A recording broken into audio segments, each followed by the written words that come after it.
안녕하세요. 약속드린 2시가 되어서 시작하려고 합니다. 안녕하세요. 저는 오픈 서베이 황희영입니다.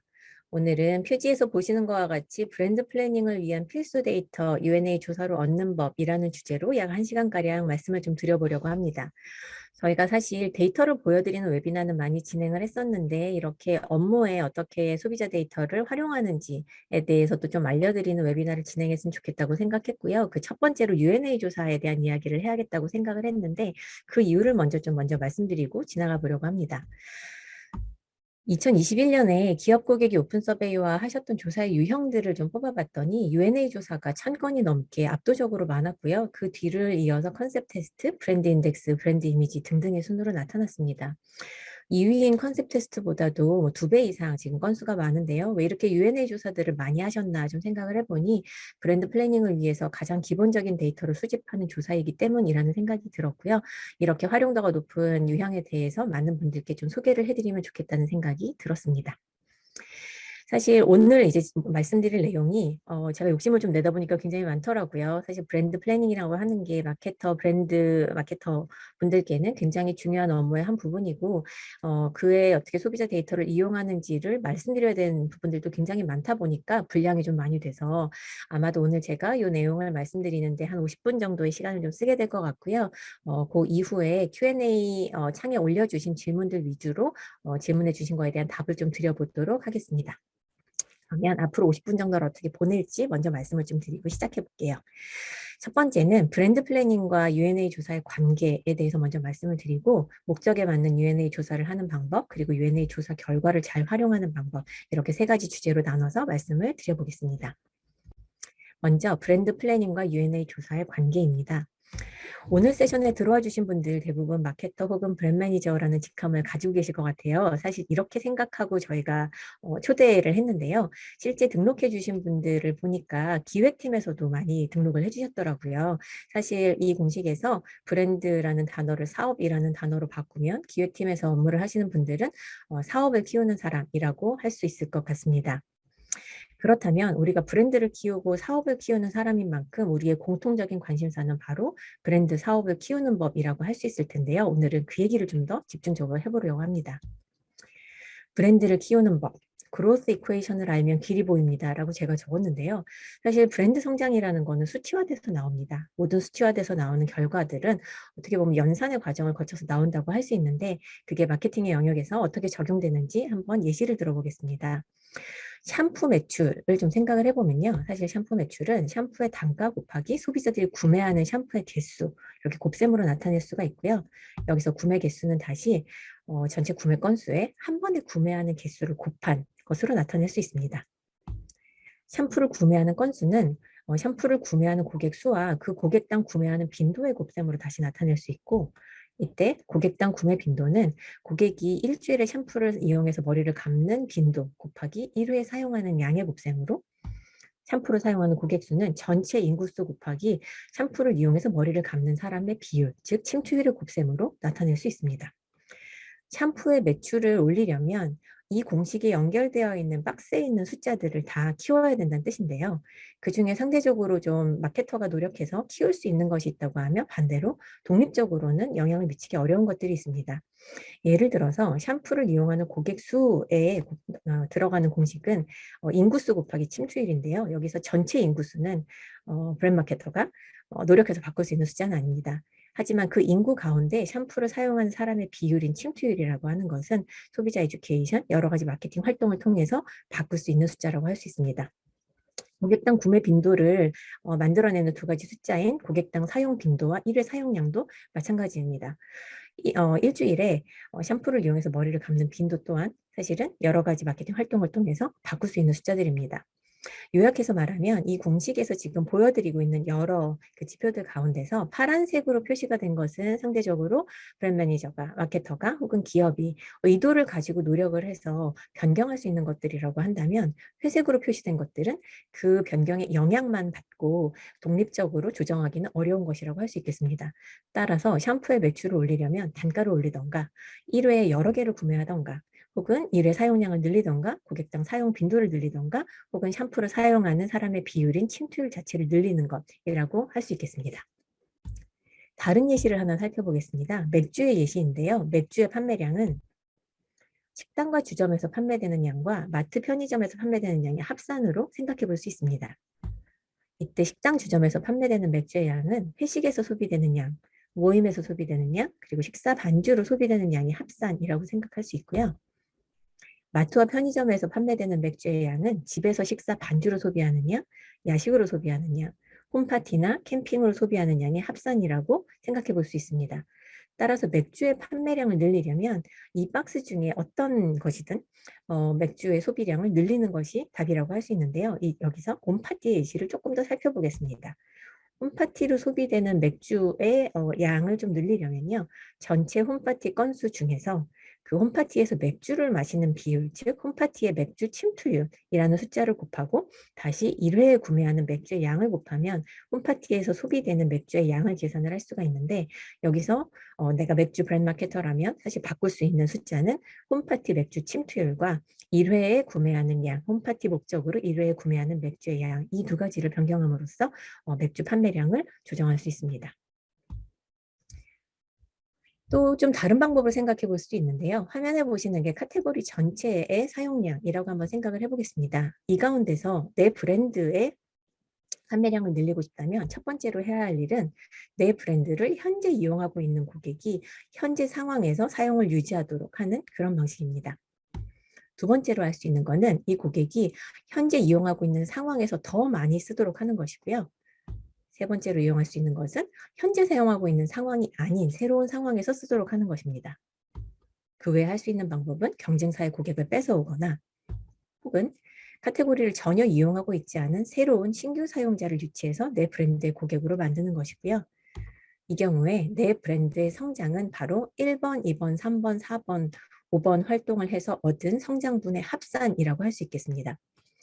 여기서 현재 상황에서 더 많이 쓴다와 새로운 상황에서 쓰게 한다가 어떤 의미인지 조금 더 구체적인 예시를 한번 들어보도록 하겠습니다. 베이킹소다라는 제품을 아시죠? 베이킹소다는 원래 제빵 제과를 할 때 밀가루 반죽을 부풀리도록 하는 역할을 하는 소재입니다. 그래서 제빵 제과에서 많이 쓰이죠. 그런데 베이킹소다의 매출을 늘리기 위해서는 제빵과 제과에서 베이킹소다를 더 많이 쓰게 하는 방법도 있고, 하지만 베이킹소다가 가진 또 다른 어떤 역할을 가지고 새로운 상황에서 쓰게 하는 방법이 있습니다.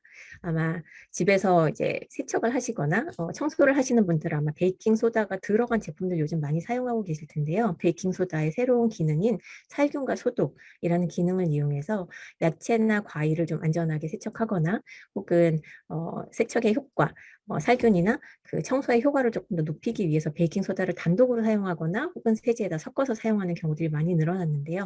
베이킹소다가 기존에 제빵 제과에 사용되던 거에서 새로운 상황으로 확장되면서 베이킹소다의 전체 소비량이 늘어났다고 할 수 있겠습니다.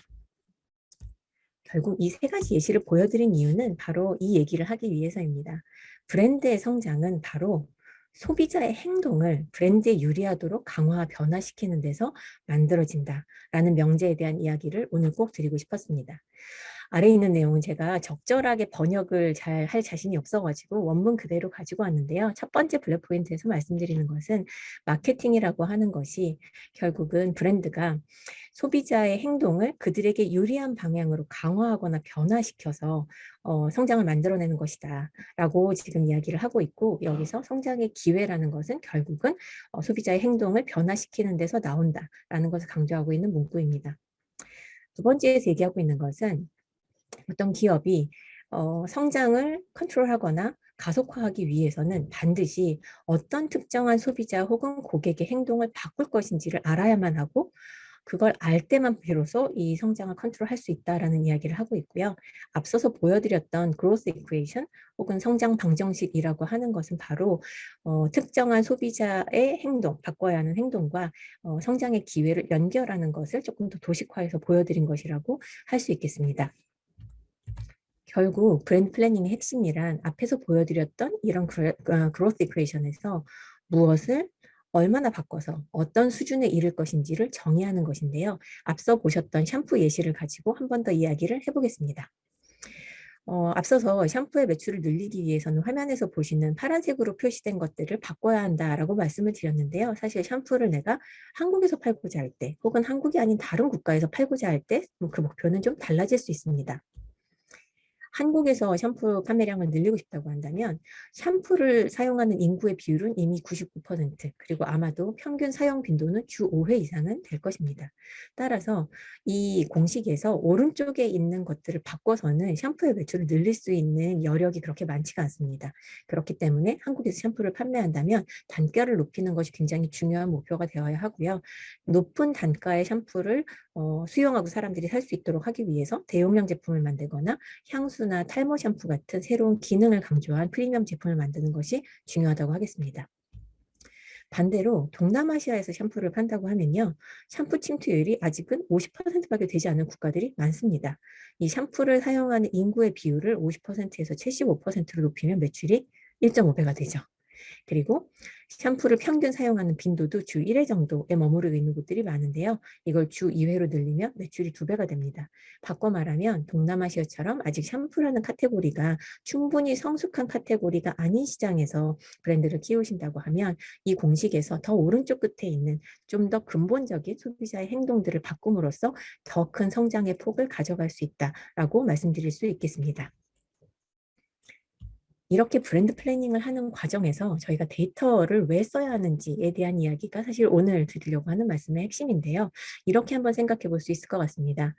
사실 목표를 세운다라고 하는 것은 현재 상황에 대해서 정확하게 정의를 할 때 목표를 세울 수가 있습니다. 따라서 2021년 현재의 상황을 데이터를 가지고 좀 정확하게 정의를 하고 나면 그때 목표를 좀 더 달성 가능한 형태로 세울 수가 있게 되죠. 그리고 이 과정에서 목표를 달성하기 위해 할 수 있는 전략적인 선택들이 있다고 하면 데이터를 이용해서 각각의 선택을 했을 때의 기회의 크기를 계산을 해서 어떤 전략에 더 집중할지 우선순위를 결정할 수 있게 되고요.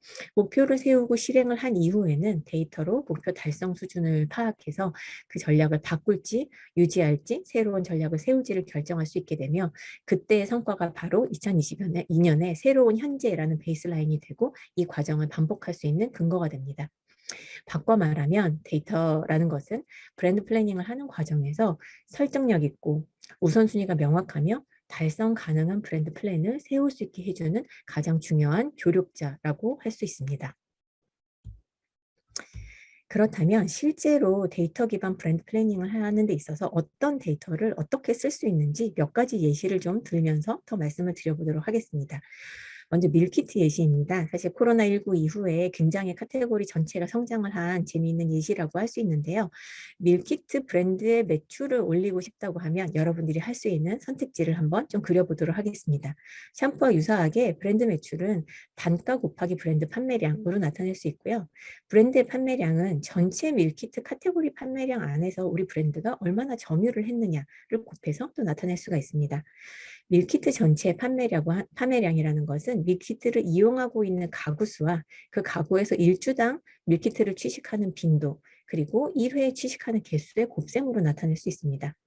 여기서 일주당 취식 빈도는 아침 식사로 밀키트를 먹는 빈도, 점심 식사로 먹는 빈도, 저녁으로 먹는 빈도, 그리고 아직은 드물지만 아마 야식이나 간식으로 먹는 빈도, 이런 식의 합산으로 나타내 볼 수 있을 것이고요. 밀키트를 이용하는 가구 수는 우리나라 전체 가구 수의 밀키트를 주 1회 이상 혹은 월 1회 이상 이용하는 가구의 비중인 침투율을 곱한 값으로 한번 생각해 볼 수 있겠습니다. 저희가 최근에 했던 조사 결과를 여러 가지를 조합을 해서 제가 조금 시장 상황을 나타내는 데이터를 만들어 왔는데요. 이렇게 말씀드릴 수 있습니다. 전체 가구 중에서 밀키트를 월 1회 이상 이용하는 가구의 비율은 약 30% 정도 된 것으로 나타났고요. 일주당 밀키트를 이용하는 빈도는 아침으로 먹는 빈도가 평균적으로 0.9회, 모든 가구가 주 1회 정도 아침으로 밀키트를 먹는 건 아니란 뜻으로 볼 수 있겠죠. 점심으로 먹는 것이 평균 1회, 저녁으로 먹는 빈도가 평균 1.4회라고 볼 수 있습니다. 이 숫자가 지금 보여지는 것은 밀키트를 아침으로 먹는 가구보다는 그리고 먹는 빈도보다는 저녁 식사로 먹는 빈도가 좀 더 많다라는 것을 지금 보여주고 있고요. 사실 일주일에 저녁 식사를 먹을 수 있는 총 빈도가 약 한 7회 정도 되는데 아직 1.4회 정도라고 하는 것은 가장 밀키트를 많이 이용하고 있는 저녁 식사 오케이전에도 아직은 밀키트가 더 확장을 할 수 있는 기회가 있다는 것을 의미합니다. 1회 주식 개수는 평균 1개 정도로 나타났고 제가 어느 브랜드라고 지금 예시를 밝히지는 않지만 이 특정 브랜드 밀키트 전체에서 1, 2위를 하고 있는 브랜드의 점유율은 약 22% 정도입니다. 그리고 단가는 약 1만 원 정도이고요. 이 숫자를 놓고 내가 22%의 점유율을 가진 브랜드로서 밀키트 매출을 높이기 위해서 어디에 더 집중해야 될지를 지금 고민한다라고 하면 저는 지금 빨간색 박스로 쳐놓은 이 숫자들에 집중하는 것이 맞다고 생각합니다. 아직 밀키트 침투율이 30% 수준이라는 것은 밀키트를 이용하는 가구의 숫자 자체를 늘릴 수 있는 여지가 있다는 것을 의미하고요. 또한 제가 말씀드린 것처럼 브랜드 점유율 22%를 가진 카테고리 내 1, 2 브랜드라고 하면 카테고리 전체를 키웠을 때 내 몫이 되는 부분이 굉장히 큽니다. 따라서 밀키트 이용 침투율 자체를 높이거나 저녁 식사, 점심 식사, 아침 식사 이런 상황에 맞게 제품을 개발해서 밀키트를 이용하는 빈도를 높이는 것이 전체 시장을 키우면서 내 브랜드의 몫을 가져가는 데도 도움이 되는 전략이라고 할 수 있겠습니다. 두 번째 예시를 보겠습니다. 이커머스인데요. 조금 더 박스들이 좀 개수가 적죠. 물론 이커머스의 매출 드라이버도 훨씬 더 복잡하게 할 수 있지만 오늘 예시를 위해서는 아주 간단하게 좀 만들어 보겠습니다. 이커머스의 매출은 구매 건수에 객단가를 곱해서 나타낼 수 있을 것입니다. 그리고 구매 건수는요, 이 이커머스를 이용하는 고객 수의 고객당 구매 빈도를 곱셈해서 나타낼 수 있고, 다시 고객 수는 인구 수에 이 이커머스 사이트를 이용을 하고 있는 고객의 침투율, 비중, 침투율을 곱해서 나타낼 수가 있습니다.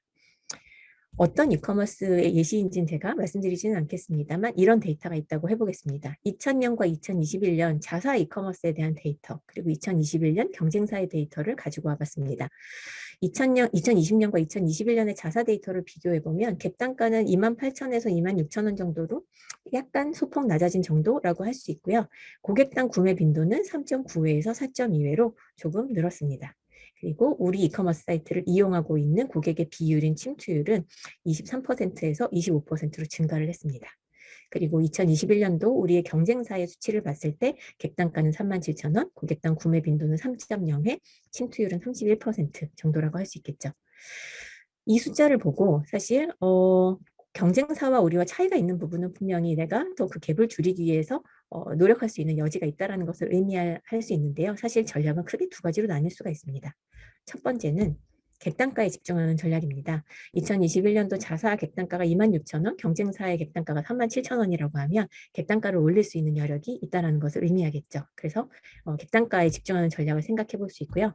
다른 하나는 침투율에 집중하는 전략입니다. 왜냐하면 고객당 구매 빈도는 이미 경쟁사보다 높기 때문인데요.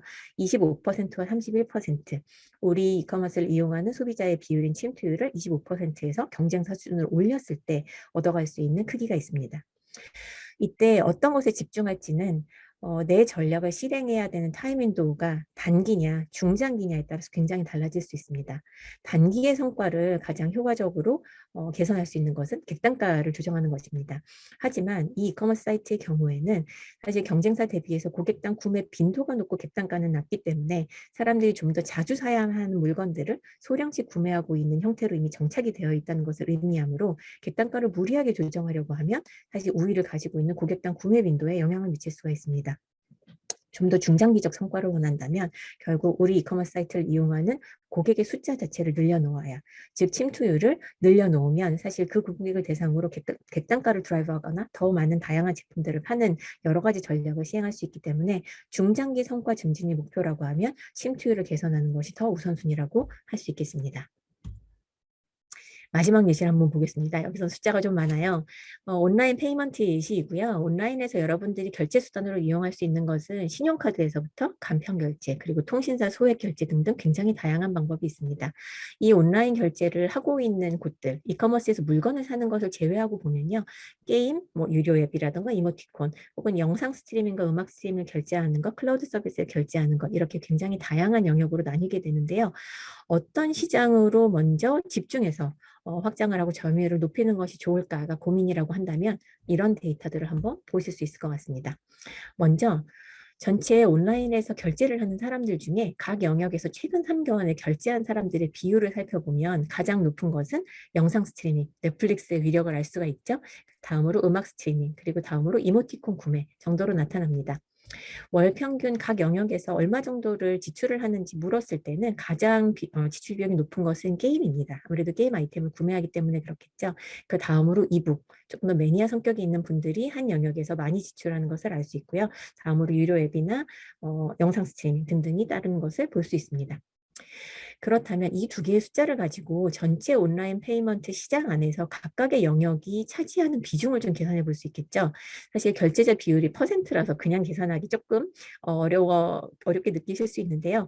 심플하게 100명의 온라인 결제자가 각 영역에서 지출하고 있는 금액을 계산한다고 생각하면 100명 중에 25명은 게임에서 3개월간 지출을 하고 있고요. 월 평균 결제 금액이 29,000원이기 때문에 25명 곱하기 29,000원을 한 만큼이 이 100명이 게임에서 한 달에 평균 결제하는 금액이라고 할 수 있습니다.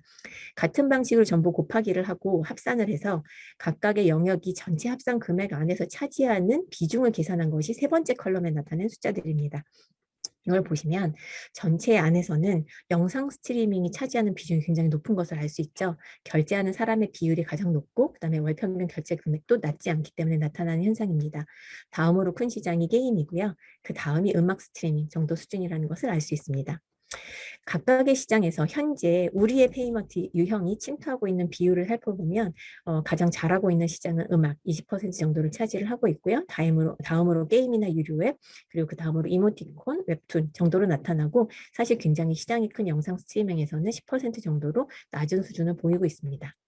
이렇게 했을 때 어떤 시장에 더 집중해서 드라이브를 해보는 것이 좋을까요? 저는 이렇게 생각해 봤습니다. 현재 1위를 하고 있는 음악 스트리밍 시장, 그리고 시장의 크기도 작지 않죠. 이 시장에서는 일단 무조건 1위를 고수를 하는 것이 중요할 것이고요. 시장이 굉장히 크지만 아직 우리의 페이먼트 수단이 조금 더 퍼포먼스가 높지 않은 영상 스트리밍과 게임에서는 현재 3위인데 이거를 1위로 이끌어 올리는 그런 전략을 한번 생각해 볼 수 있겠습니다. 요거를 OGSM이라고 하는 브랜드 플래닝을 세우는 좀 프레임워크 중에 하나인데요. 여기에 넣어서 한번 제가 가설적으로 한번 플랜을 세워봤습니다. 오브젝티브. 어떤 것을 달성할 것인가. 목적은 신용카드를 제외한 온라인 페이먼트 수단 중에서 가장 많이 이용되는 1위 온라인 결제 수단이 되었으면 좋겠다. 그러니까 목적이라고 한다면 어떤 수준으로 달성할 것인지는 최근 3개월간 결제 경험률이 2022년 말까지 25%가 되게끔 지금 약 한 18% 수준이거든요. 되게끔 하겠다라고 하는 고를 정할 수가 있고요. 이 고를 달성하기 위한 전략, 스트래티지 어떻게 달성하실 수 있을 것인가는 다음 세 가지 정도를 생각해 볼 수 있습니다. 아까 말씀드린 것처럼 현재 1위인 음악 스트리밍 시장에서는 1위를 고수하고 아직 3위에 머무르고 있는 영상 스트리밍과 게임 시장에서 1위가 되고 싶다라고 한다면 각각에서 이런 전략을 생각해 볼 수 있겠죠. 음악 스트리밍에서는 구독 N개월 이상 결제를 하게 되면 페이백을 해주겠다. 왜냐하면 결국은 지속적으로 매출을 만들어내는 게 중요하기 때문에 첫 결제가 아니라 구독 N개월 이상 시에 페이백을 해주는 방식으로 더 지속 이용하는 걸 좀 드라이브를 해볼 수 있을 것 같고요. 영상 스트리밍 시장에서는 아직 굉장히 우리가 입지가 약하기 때문에 1위 서비스 사업자와 전략적 제휴를 통해서 구독 결제자에게 할인을 해주거나 하는 방식으로 신용카드 결제자를 흡수하는 방식을 생각해 볼 수 있을 것 같습니다. 그리고 게임에서 더 침투를 높이기 위해서는 2022년에 출시할 게임들과 게임머니 추가 지급 프로모션 계약을 해서 문화상품권을 이용해서 게임머니를 지금 쓰고 있는 분들을 흡수를 하는 전략을 생각해 볼 수 있을 것 같습니다.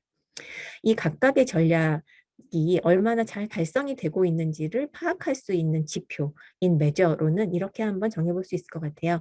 음악 스트리밍 시장에서 최근 3개월 결제 경험률이 현재 20%인데 2022년 말까지 30% 수준으로 높인다. 영상 스트리밍 시장에서는 최근 3개월 결제 경험률이 현재 10% 수준인데 20%로, 게임 시장에서는 18%에서 25%로 높인다라고 하는 굉장히 측정 가능한 수치를 매저로 정해 볼 수 있을 것 같습니다.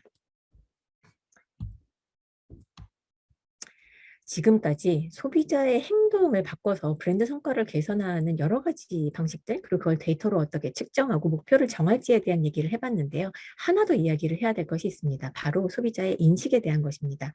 앞서 말씀드린 것처럼 브랜드의 성과는 소비자의 구매 행동과 사용 행동을 바꾸는 데서 만들어집니다.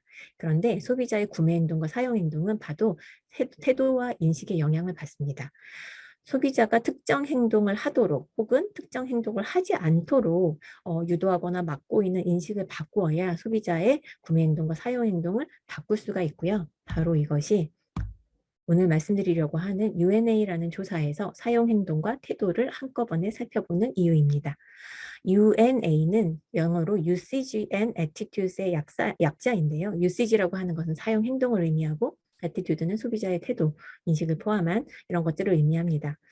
UNA 조사에서 사용 행동을 파악한 다음에 우리가 해야 될 일은 바로 앞서 계속 말씀드렸던 것처럼 내 브랜드 성장을 위해서 누구의 어떤 사용 행동을 바꿀 것인지 찾아내어야 하고요.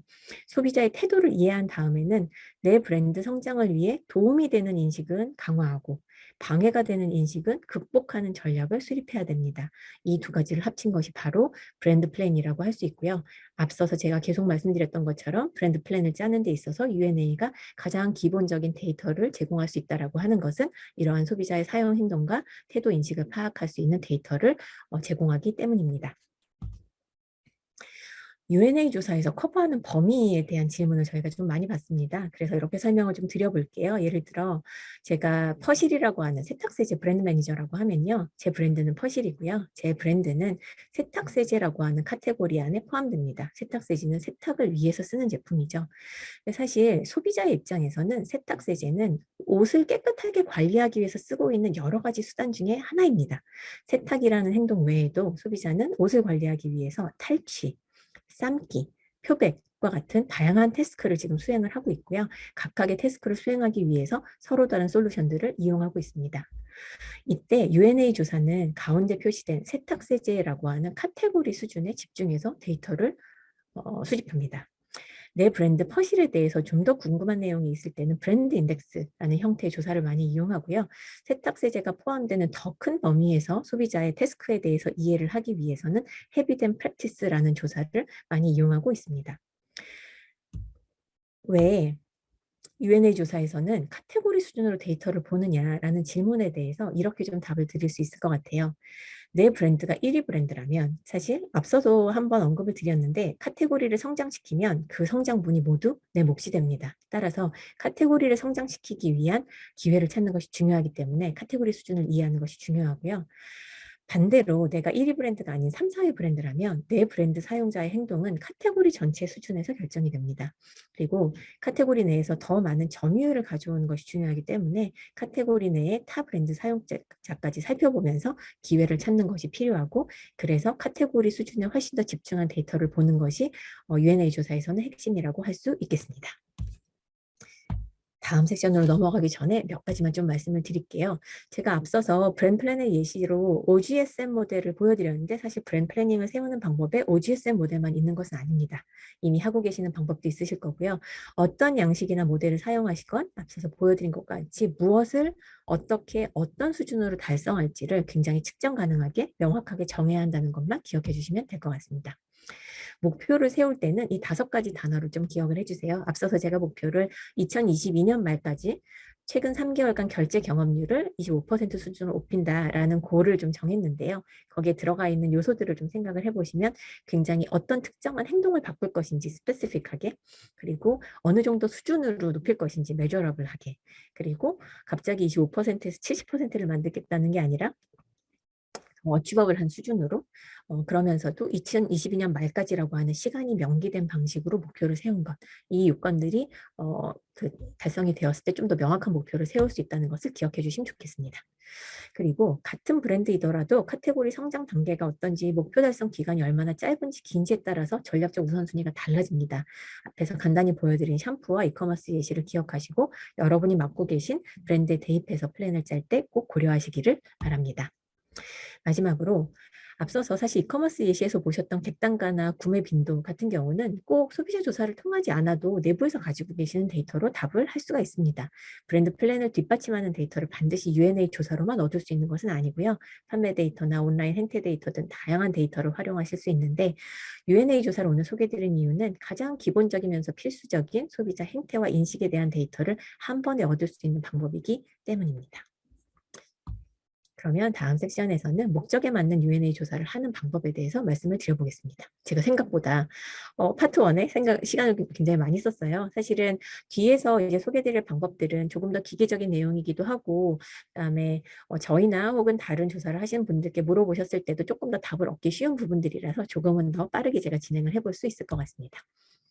U&A 조사하면서 아마 이런 궁금증 가져보신 적 있을 것 같아요. 카테고리 범위를 어떻게 정하지? 조사 대상자는 어떤 조건으로 해야 되고, 응답자 수는 몇 명 정도 하면 되며, 무엇을 물어야 되고, 문항수는 어느 정도가 적당하고 얼마나 자주 조사를 하는 것이 좋을까? 이런 기본적인 질문에 대한 내용을 한번 얘기도 해보도록 하겠습니다. 먼저 카테고리 범위인데요. 요즘 사실 그 맥주 시장도 굉장히 좀 제품들이 다양해졌죠. 근데 맥주뿐만 아니라 편의점에 가시면 이제 그 맥주 옆에서 보실 수 있는 굉장히 새로운 종류의 주류 종류가 많이 늘었습니다. 하드셀처라고 하는 그 주류 종류 늘었는데요. 사실 엄밀한 정의로는 알코올에 과일즙 그리고 탄산을 섞은 모든 것을 하드셀처라고 하는데, 사실 알코올에 과일즙과 탄산이 섞인 제품의 종류는 하드셀처만은 아닙니다. 사실은 좀 저관여 소비자가 편의점에 갔을 때는 표시가 된 라들러라고 하는 맥주에다가 좀 과즙을 섞은 종류부터 애플사이더라고 하는 사과를 발효시켜서 만든 5도 미만의 이제 주류들, 그리고 제조사가 정의하는 하드셀처뿐만 아니라 호로요이나 이슬톡톡과 같은 이제 탄산수를 섞은 제품들까지도 좀 비슷하게 단맛이 나는 과일 맛이 나는 술로 인식을 할 수가 있는데, 좀 더 하드셀처의 고관여자 소비자들을 대상으로 인식을 확인하고 싶거나 혹은 그 사람들한테 타겟하는 제품을 출시하려고 하신다고 하면 좀 더 좁게 고관여 소비자의 인식 속에서 하드셀처로 정의가 된 하드리커 베이스의 저알콜, 저칼로리 그리고 트렌디한 패키징을 가진 이런 제품들을 카테고리 범위로 정의하는 것이 더 맞을 것입니다. 따라서 카테고리와 혹은 인접 카테고리 범위를 정하실 때는 내가 타겟하는 소비자의 인식의 범위, 소비하는 상황, 유통 채널의 유사성 등을 고려해서 정하실 수 있습니다. 조사 대상을 정하는 방법인데요. 사실 생각보다 굉장히 여기에 대한 질문을 많이들 하시더라고요. 그냥 간단한 답은 내 제품이 속한 카테고리가 시장에서 어떤 단계에 있는지에 따라서 그와 유사하게, 시장 상황과 유사하게 조사 대상을 정의하면 됩니다. 내 카테고리가 도입기라고 하면 시장에는 사용자보다 비사용자가 훨씬 많습니다. 성장기가 되면 아마 비슷한 비중이 될 거고요. 성숙기가 되면 사용자가 많아지고 쇠퇴기가 되면 사용자가 줄어들면서 이탈자가 늘어납니다. 각각의 시기에 해당할 때 조사를 하신다고 하면 이와 비슷한 비율을 가져가신다고 생각을 하시면 됩니다. 도입기 성장기에는 사실 아직은 사용자가 적기 때문에 비사용자를 유인해서 성장을 해야 되는데요. 그렇기 때문에 사용자와 비사용자를 모두 살펴보실 필요가 있습니다. 사용자는 새로운 제품을 시도하게 된 계기나 제품에 만족을 하고 재구매하는 이유를 살펴봄으로써 새로운 사용자를 유치할 때 어떤 것들로 더 어필을 해야 되는지를 알 수가 있게 되고, 반대로 비사용자에게는 새로운 제품을 시도하지 않는 이유, 그리고 다른 대체제는 무엇을 이용하고 있고 거기에 대해서 얼마나 만족하고 있는지를 살펴봄으로써 이들을 사용자로 전환하는 데 있어서 극복해야 되는 배리어가 뭔지를 확인할 수 있습니다. 성숙기에는 사용자가 제품에 만족하고 재구매한 이후 불편해하거나 개선을 희망하는 것을 살펴봄으로써 제품을 개선해서 성과를 향상할 수 있고요. 쇠퇴기에는 사실 이탈자가 사용을 중단했거나 그 이유는 무엇이고 어떤 대체제를 찾고 있거나 찾았는지를 보면서 다음 비즈니스 기회를 포착하는 것이 중요한데요. 사실 쇠퇴기에는 그래서 내 카테고리를 살펴보는 U&A 조사보다는 아까 보여드렸던 조금 더 넓은 범위의 태스크, 대체제까지 포함해서 헤비된 프랙티스 조사를 통해서 더 넓은 범위에서 새로운 기회를 찾는 것이 중요하다고 할 수 있겠습니다.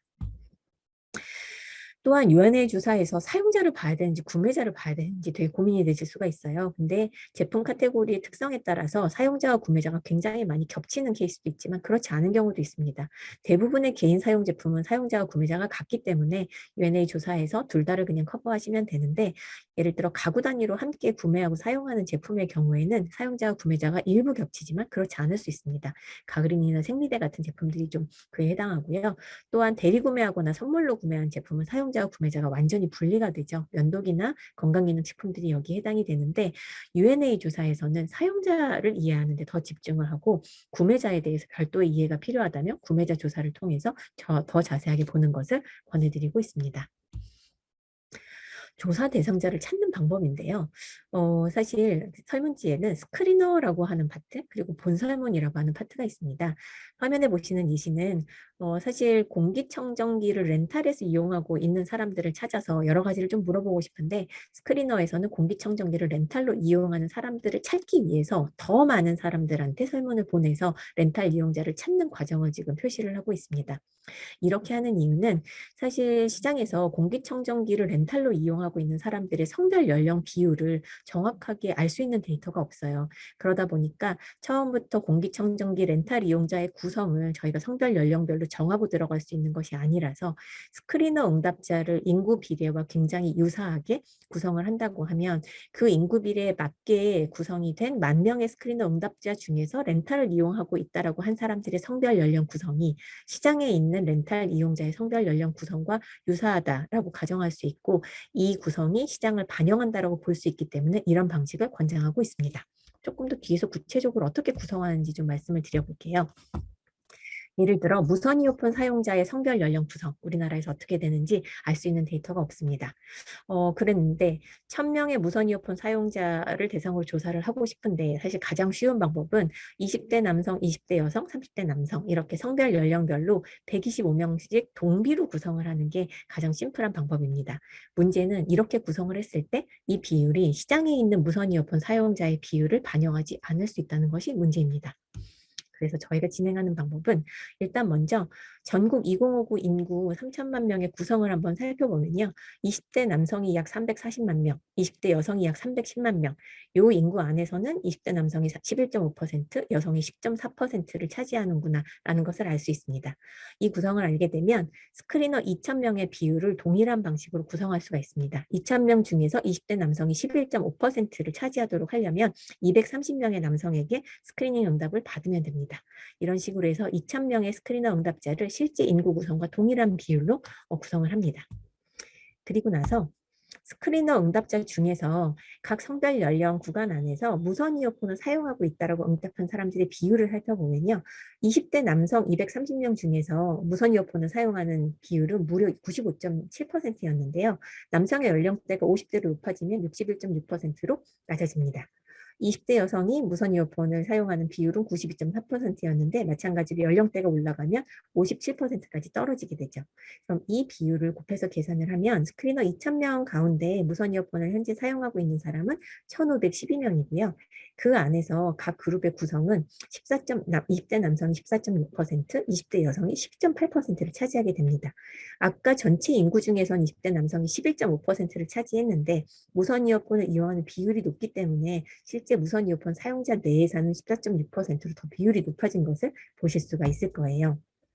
그래서 결국 원래 저희가 생각했던 임의 할당 방식, 각각 12.5%씩 할당을 하는 방식과는 좀 다르게 실제 사용자의 구성을 반영을 하게 되면 20대 남성이 14.6%, 20대 여성이 12.8%를 차지하고 50대로 가면 각각 11.8%, 10.7%로 비중이 낮아지는 형태로 구성을 하게 되고요. 오른편에 있는 본설문 응답자 비중이 실제 시장에서 2059 인구 중에서 무선 이어폰을 이용하는 사람들의 구성을 나타낸다라고 할 수 있겠습니다.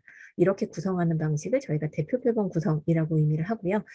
조사를 진행을 하실 때는 가능한 이렇게 구성하는 것을 권장을 해드리고 있습니다. 응답자 숫자에 대해서도 질문 많이 주시는데요. 사실 이거는 간단하게 답을 드릴게요. 내 카테고리의 성장 단계와 브랜드 특성에 따라서 결정하실 수 있습니다. 내 카테고리가 도입기거나 굉장히 소수의 사람들만 이용하는 니치 카테고리라면 좀 더 적은 수의 사람들만 보셔도 그 사용자의 특성을 보실 수 있습니다. 하지만 내 카테고리가 성숙기에 이미 이르렀고 매스 카테고리, 모든 사람들이 이용하는 카테고리라면 그만큼 사용자의 숫자가 많고 그 안에 다양한 사람들이 혼재하는 경우가 많기 때문에 더 많은 수의 사용자를 확보해서 데이터를 보시고 그 안에서도 세그먼트를 좀 분류를 해서 비교를 해보시는 것이 좋습니다. 비슷한 방식으로 브랜드 특성도 생각해 보실 수 있는데요. 굉장히 하이 프리미엄이거나 니치 브랜드라고 하면 소수의 사용자들, 굉장히 동질성을 가진 사람들이 쓰고 있는 브랜드의 가능성이 높으므로 조금 더 적은 수의 응답자를 확보하셔도 괜찮지만 매스 브랜드라고 한다면 더 많은 수의 소비자들을 보시고 그 안에서 서로 차이가 있는 부분들을 비교해 보시는 것이 좋겠습니다. 룰 오브 썸은 예를 들어서 성별, 연령별 이렇게 여러 그 인구 구성별로 UNA가 다를 거라고 생각된다면 한국의 경우에는 최소 1,000명 정도를 확보를 해서 그 안에서 다양한 방식으로 그룹을 나누고 행동을 비교하고 내 브랜드의 타겟 유저 그룹이 어디가 되어야 되는지를 살펴보는 방식을 권장해드리고 있습니다. UNA 조사를 한 조사 항목은요. 사실 굉장히 명확합니다. 아까 UCG and Aptitude가 UNA의 약자라고 말씀을 드렸기 때문에 기본적으로는 태도 그리고 사용 상황과 그다음에 어떻게 사용하고 있는지에 대한 문항들이 대부분을 차지한다고 생각을 하시면 되고 구매자와 사용자가 일치하는 경우에는 구매에 대한 질문들을 함께 할 수 있습니다.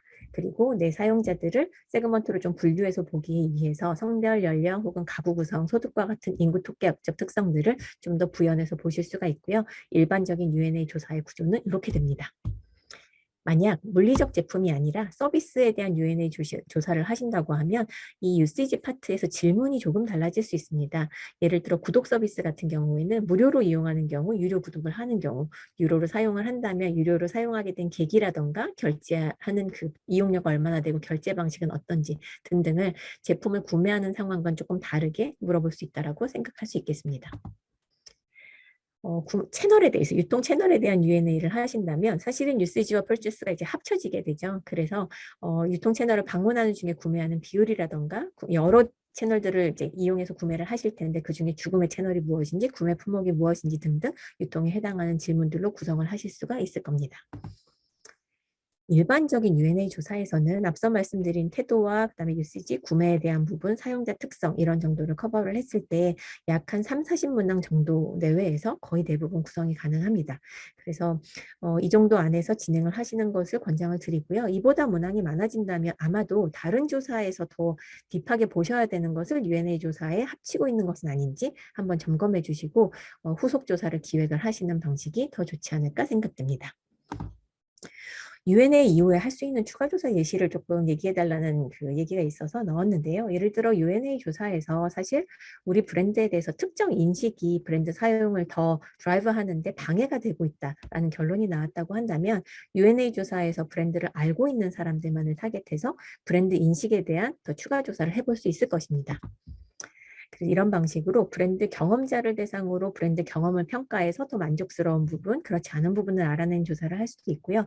특정 상황에서 자사 브랜드의 점유율이 떨어진다면 특정 상황을 리타게팅해서 그 상황에서 특정 브랜드를 선택하는 이유, 우리 브랜드의 선택이 떨어지는 이유 등을 살펴보는 후속 조사를 해볼 수 있고 특히 또 자사 브랜드 사용률이 어떤 특정한 세그먼트에서 유독 낮게 나타난다라고 하면 그 세그먼트를 리타게팅해서 그 세그먼트에서 더 브랜드를 성장시키기 위해서 어떤 것을 해야 되는지 알아보는 조사를 기획해 볼 수도 있습니다. 마지막으로 조사 주기에 대해서 말씀을 드리면요. 사실 일반적인 원칙은 거의 대부분 1년에 한 번 하십니다. 왜냐하면 많은 기업에서 브랜드 플래닝 주기가 1년이기 때문에 그렇습니다. 그런데 연 1회보다 짧은 주기로 할 필요가 있는 경우가 가끔 있는데요. 기술 발전이나 신규 경쟁 브랜드가 진입해서 시장 상황이 빠르게 변하는 카테고리의 경우에는 좀 더 자주 보셔야 될 필요가 있을 수 있고요. 코로나 전후처럼 사실 소비자 트렌드가 굉장히 빠르게 변하는 시점에서는 1년 주기로 보게 되면 너무 큰 변화를 놓치게 되는 수가 있어서 좀 더 자주 하실 필요가 있을 수 있습니다. 또한 화장품처럼 계절에 따라 사용 행태 차이가 크게 나타나는 경우는 여름, 겨울의 특징적인 사용 행태를 파악하기 위해서 단기 단위로 하는 경우도 있습니다.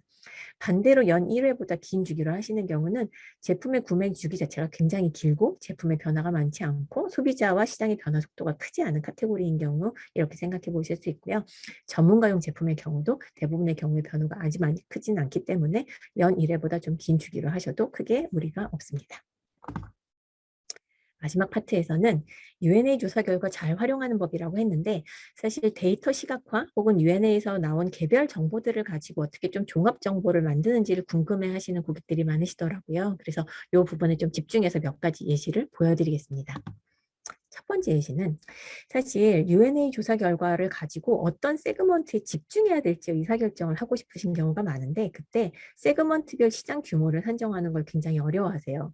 여기서 보여드리는 건 숙박 서비스 예시인데요.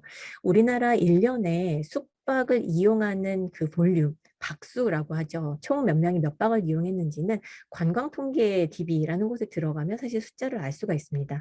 문제는 우리가 사업을 하기 위해서 정의하는 세그먼트는 출장 목적 이용자, 가족여행 이용자, 혹은 뭐 커플이나 데이트용 이용자 이런 식으로 니즈가 각각 다를 거라고 생각하는 세그먼트를 기준으로 시장을 좀 구분해서 생각하고 싶은데 관광통계기비에선 이렇게 세그먼트 기준으로 시장 사이즈를 제공하고 있지 않습니다. 이럴 경우에 할 수 있는 거는요. UNA 조사를 통해서 각 세그먼트에 속하는 사람들의 숫자 그리고 그 중에서 숙박을 이용하는 1인당 연간 숙박하는 횟수를 곱하기 하면 이 사람들이 연간 숙박하는 횟수 전체가 나오고요. 여기에 1회 평균 연박을 하는 일수를 곱하면 각 세그먼트가 1년 동안 이용하는 전체 연간 숙박 일수를 계산할 수 있습니다. 이 예시에서 보시면 사실 세그먼트 1, 2, 3들이 사람 수 기준으로는 세그먼트 1이 전체 숙박 시장에서 21%를 차지를 하지만 사실 이들이 이용하는 숙박 일수를 계산을 했을 때는 이 사람들은 숙박을 많이 이용하는 사람이 아니라서 전체 연간 숙박 일수 기준으로는 12% 정도밖에 차지를 하지 않거든요. 즉 사람 숫자는 많지만 숙박을 이용하는 차원에선 더 중요도가 낮은 세그먼트라고 할 수 있겠죠. 이렇게 각각의 시장 규모를 산정하는 데 필요한 요소 데이터들을 UNA에서 얻고 이를 이용해서 세그먼트별 시장 규모를 산정한 후에 세그먼트 우선순위화를 하는 근거로 활용해 보실 수가 있습니다. 또 다른 예시는 앞에서 보셨던 온라인 페이먼트 예시를 하나 더 다른 방식을 좀 보여드릴게요. 온라인 페이먼트 아까 이제 사용자당 월 평균 결제 금액을 말씀을 드렸는데 사실은 이 영역에서 한 명의 사용자를 추가로 더 확보를 했을 때 내가 얻을 수 있는 매출의 크기가 얼마인가 그리고 그게 내가 이 고객을 애퀴지션 하는데 드는 비용 대비 높은가 낮은가 이게 아마 여러분들이 가장 고민하시는 부분일 거예요. 그래서 이 설문에서는 사용자당 월 평균 각각의 영역에서 결제하는 총 금액과 평균적으로 게임이라고 하면 게임에 이용하는 결제 수단의 가짓수를 같이 물었습니다. 그랬을 때 사실 유료 앱을 구매할 땐 결제 수단을 굉장히 다양하게 이용을 하고요. 영상 스트리밍을 이용할 땐 결제 수단을 몇 가지 이용을 하지 않는 그런 특성을 보이는데 사용자당 월 평균 결제 금액을 이용하고 있는 결제 수단의 가짓수로 나눈다고 하면 이 영역에서 한 명의 사용자를 추가로 확보했을 때 이들에게서 얻을 수 있는 추가 매출의 크기 라고 생각할 수 있습니다. 그렇게 보면 사실 한 명을 더 추가로 확보했을 때 얻을 수 있는 추가 매출이 가장 큰 것은 게임 14,500원이고요. 영상 스트리밍이 다음으로 12,600원, 그 다음에 이북 시장이 11,500원 이렇게 생각할 수 있습니다. 각각의 시장에서 유저 애퀴지션 코스트가 같다고 하면 사실은 게임, 이북, 영상 스트리밍에 집중하는 것이 더 비용 효율적이라는 것을 이 데이터가 말해주고 있다고 할 수 있겠습니다. 그런데 아까 제가 이제 단기일 때랑 장기가 목표일 때랑 좀 우선순위가 다를 수 있다는 말씀을 드렸는데요.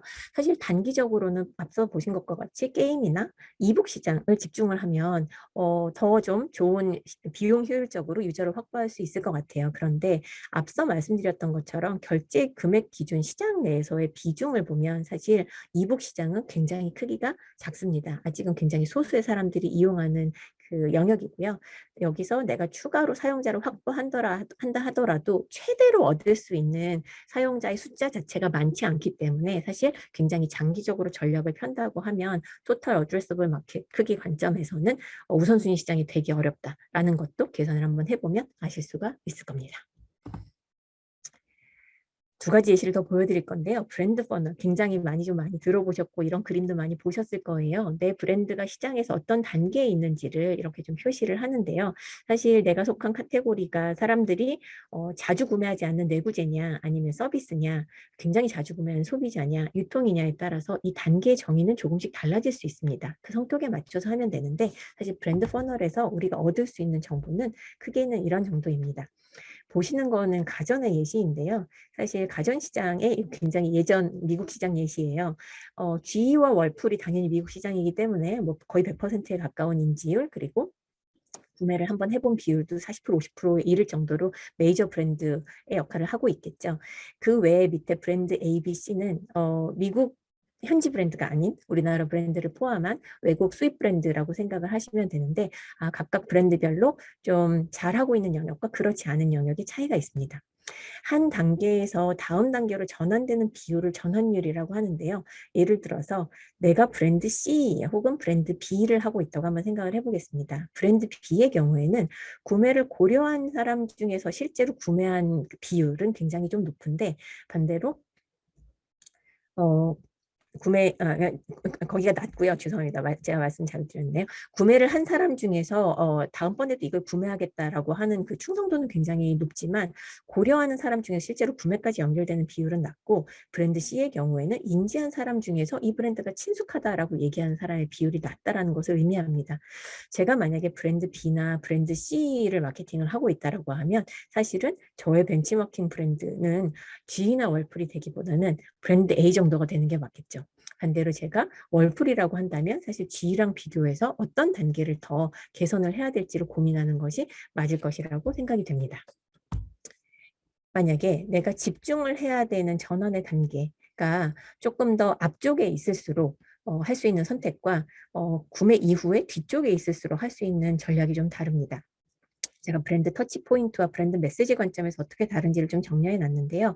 병목 현상이 앞단에 있을수록, 즉 잘 모르거나 친숙하지 않거나 한 번도 구매를 고려해 본 적이 없는 브랜드일수록 ATL에 투자하고 조금 더 심플하고 주목도 높은 브랜드 커뮤니케이션을 통해서 브랜드 자체를 알리고 친숙하게 만드는데 집중하는 것이 훨씬 중요하다고 한다면, 이미 알고 좀 친숙해졌고 구매 고려도 해봤지만 구매가 일어나지 않거나 한번 구매해봤는데 충성도가 생기지 않는 그런 문제가 있다라고 한다면, 실제 구매 접점에서의 관리를 통해서 구매 전환율을 올리고 더 세심하고 감성적 이미지를 어필을 하면서 브랜드 충성도를 높이는 전략이 필요할 수 있습니다. 마지막 예시로 하나의 U&A 조사에서 여러 서브 카테고리를 좀 다루는 경우가 많습니다. 예를 들어 화장품의 경우에는 스킨케어 카테고리 안에서도 스킨, 로션, 크림, 에센스 이런 굉장히 다양한 서브 카테고리들을 다루게 되는데요. 사실 이 안에서 각각의 카테고리에 어디에 집중할 것이고 어떤 방식으로 집중할 것이냐를 결정하는 것도 굉장히 U&A 조사 데이터를 이용해서 해야 하는 중요한 결정 중에 하나입니다. 화면에 보시는 예시는 각각의 서브 카테고리별로 가로축에는 현재 사용률을, 세로축에는 앞으로 이 카테고리를 더 자주 많이 사용할 의향이 있다라고 응답한 사람들의 비율을 좀 플러스를 해봤습니다. 그렇게 했더니 우측 상단에 들어가는 카테고리들이 에센스, 크림, 스킨토너, 마스크팩, 페이셜 클렌저 등은 이미 많은 사람이 쓰고 있는데도 앞으로도 더 자주 많이 사용하겠다라고 답을 한 그 카테고리이기 때문에 가성비가 중요하고 대용량 제품에 대한 니즈가 있는 서 카테고리 가능성이 높다라고 생각해 볼 수 있을 것입니다. 이렇게 XY축으로 스캐터를 해가지고 서브 카테고리를 우선순위화하거나 전략적 방향을 정하는 분석을 많이 해보실 수 있는데, 그때 사용하실 수 있는 예시들을 좀 나눠봤습니다. 가로축에 사용률을 뒀다고 했을 때 세로축에 가격대를 놓게 되면 사실 많은 사람이 높은 가격을 내고 지불하고 있는 그 제품, 그 다음에 오른쪽에 있는 트레이더 의향이라는 거는 지금보다 더 비싼 제품을 사고 싶은 의향도를 의미하는 거거든요. 많이 쓰고 있는데 더 많은 돈을 지불할 의향이 있는 제품이라고 한다면 더 프리미엄 제품을 내는 전략이 유효할 수 있다는 뜻이겠죠. 이렇게도 한번 생각해 볼 수 있고요. 사용자 수와 사용 빈도를 플랫하거나 사용자 수와 앞으로 새롭게 이거를 지금은 안 쓰지만 써볼 의향이 있다라고 응답하는 사람의 숫자를 플러스를 함으로써 각각 서브 카테고리별 전략적 방향을 좀 더 결정하는 데도 활용을 해보실 수 있습니다. 50분 예상 했는데 한 2, 3분 늦을 것 같아요. 그래도 한 장 마무리하고서 Q&A 받도록 하겠습니다. 몇 가지만 마찬가지로 좀 말씀드릴게요. 앞서 말씀드렸듯이 U&A 조사는 브랜드 플래닝을 위한 가장 기본적인 데이터를 수집합니다. 만약에 연간 다른 거 하나도 하지 않고 딱 한 번의 조사를 하실 수 있다면 U&A 조사 진행을 고려해 보실 것을 권하고 싶습니다. 앞에서 제가 숫자를 가지고 기회의 크기를 계산하는 거, 시장 크기를 계산하는 거를 계속 많이 보여드렸는데요. 이유는 뭐냐면 U&A 조사 결과를 기반으로 여러 전략적 선택의 기회의 크기를 계산하고 우선순위화를 해보시는 것이 중요하다고 생각했기 때문입니다. 그리고 실행 후에는 다시 U&A 조사를 통해서 그 성과를 파악하고 전략을 유지할지 수정할지 새로운 전략을 수립할지 결정하는 것도 같이 해보시면 좋겠습니다. U&A 조사를 하실 때 택틱을 여러 가지 말씀드렸는데요. 그냥 중요한 것들만 다시 한번 리캡을 하면 응답자는 시장 상황을 반영할 수 있도록 구성하시면 되고요. 시장 내 사용자 수가 적으면 응답자 수도 적게, 사용자 수가 많으면 응답자 수도 많게 정하신다고 생각하시면 됩니다.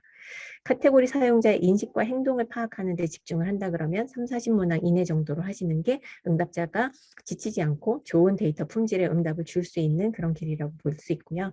브랜드별, 상황별, 세그먼트별로 더 세밀하게 알고 싶으신 것이 있다고 하면 후속 조사로 커버를 하는 것이 좋습니다. 여기까지 제가 오늘 말씀드리려고 준비한 내용들은 다 말씀을 드렸고요. Q&A 시간을 좀 가져보도록 하겠습니다. 아마 공지를 통해서 Q&A 창에다가 질문을 올려주시면 마지막에 답을 드리겠다고 안내를 드렸을 거예요. 질문이 생각보다 많지 않네요. 네.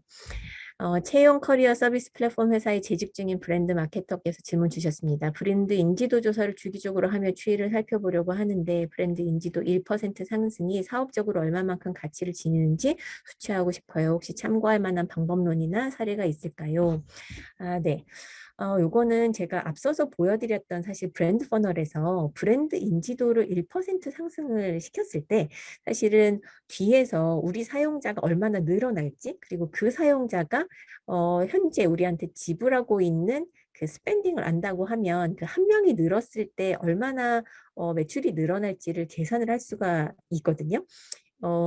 제가 지금 이 계산할 예시를 가지고 오지는 않았지만 이렇게 말씀을 드려볼게요. 예를 들어서 브랜드 인지도가 현재 30%이고 그 30%에 인지하는 사람 중에서 절반인 15%가 우리 브랜드를 구매하고 있다고 해보겠습니다. 그런데 만약에 브랜드 인지도가 2배가 늘면 30에서 60%가 되면 자연스럽게 브랜드를 구매하는 사람도 그 2배가 되거든요. 맞죠? 네. 그러면 이 사람들이 평균적으로 스pen딩이 변하지 않는다고 한 매출이 2배 는다고 할 수 있겠죠. 이런 방식으로 브랜드 퍼널 안에서 브랜드 인지도 1% 상승했을 때를 시뮬레이션을 굉장히 어렵지 않게 해보실 수 있고요. 엑셀만 있다면 하실 수 있고 그걸 바탕으로 얼마나 업사이드가 있는지 그리고 그 업사이드를 만들기 위해서 즉 브랜드 인지도를 1% 상승시키기 위해서 들어가는 마케팅 비용이 얼마인지를 비교한다고 하면 얼마나 가치 있는 전략인지를 판단해 보실 수 있을 것 같습니다. 다음번 세미나 할 때는 제가 이 계산 사례도 한번 보여드릴게요. 두 번째 질문 주신 거 넘어가 보겠습니다.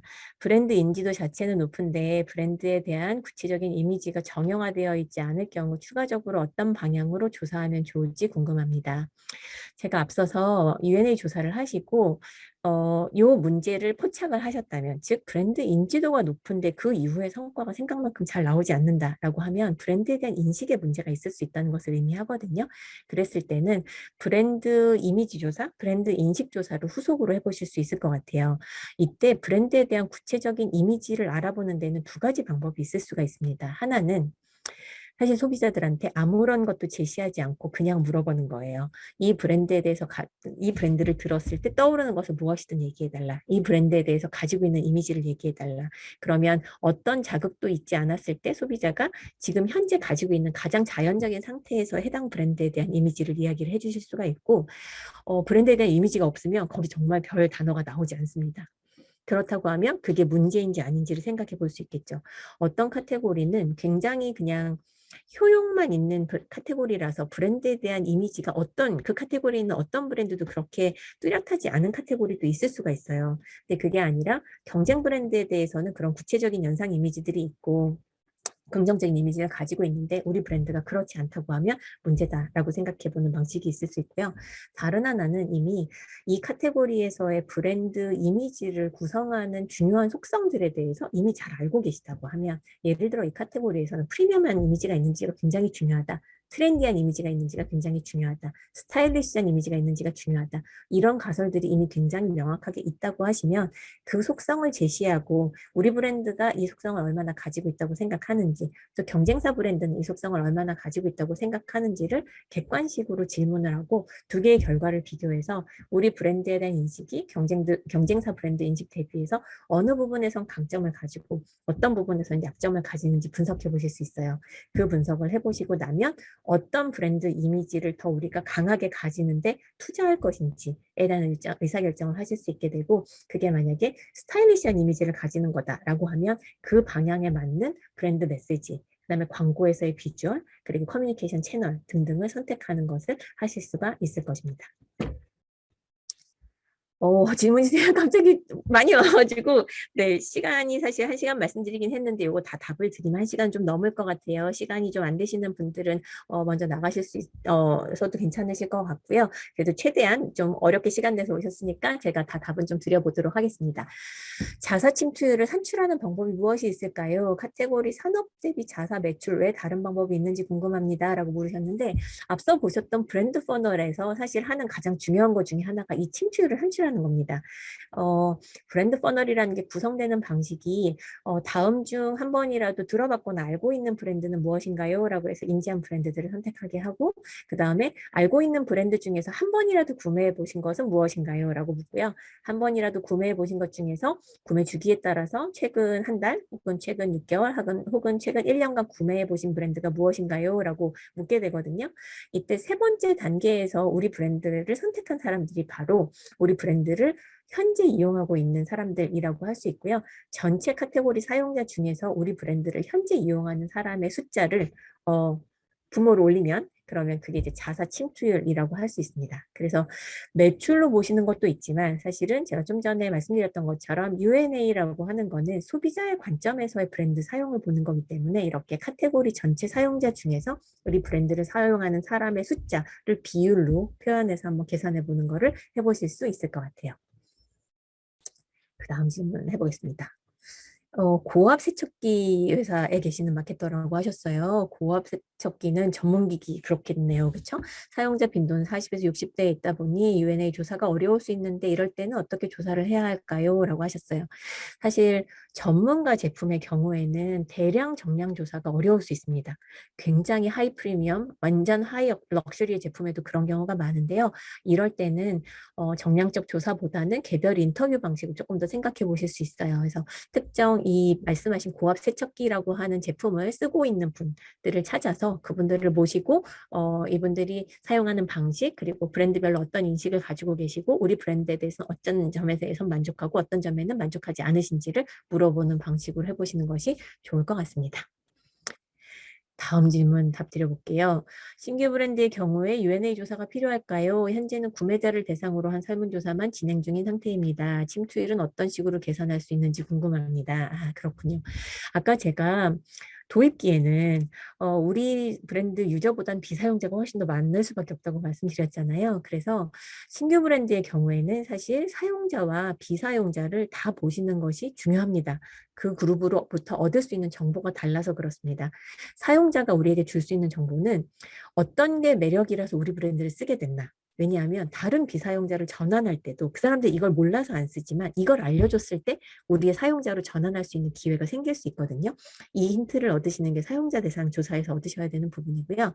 비사용자 대상 조사에서 얻으셔야 되는 거는 왜 우리 브랜드를 사용하지 않지? 도대체 어디에 배리어가 있지? 그냥 몰라서 알지만 어떤 특정한 인식이 문제가 되어서 이런 문제점들을 찾아가지고 전환을 하기 위해서 해결해야 되는 인식을 찾아내기 위해서 비사용자에 대한 조사가 필요합니다. 침투율 계산은 조금 전에 말씀드린 것처럼 이 내 브랜드가 속한 카테고리의 전체 사용자의 숫자 중에서 내 브랜드를 현재 사용하고 응답한 사람들의 숫자를 올리면 그 비율로 파악을 하실 수가 있습니다. 오, 질문이 계속 올라오고 있어요. 큰일 났네요.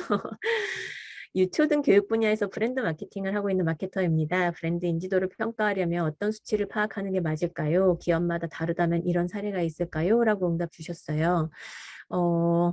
유초등 교육 분야라고 하면 요즘 많이 하는 이런 그 플랫폼을 이용한 교육 쪽이 아니실까라는 생각이 드는데요.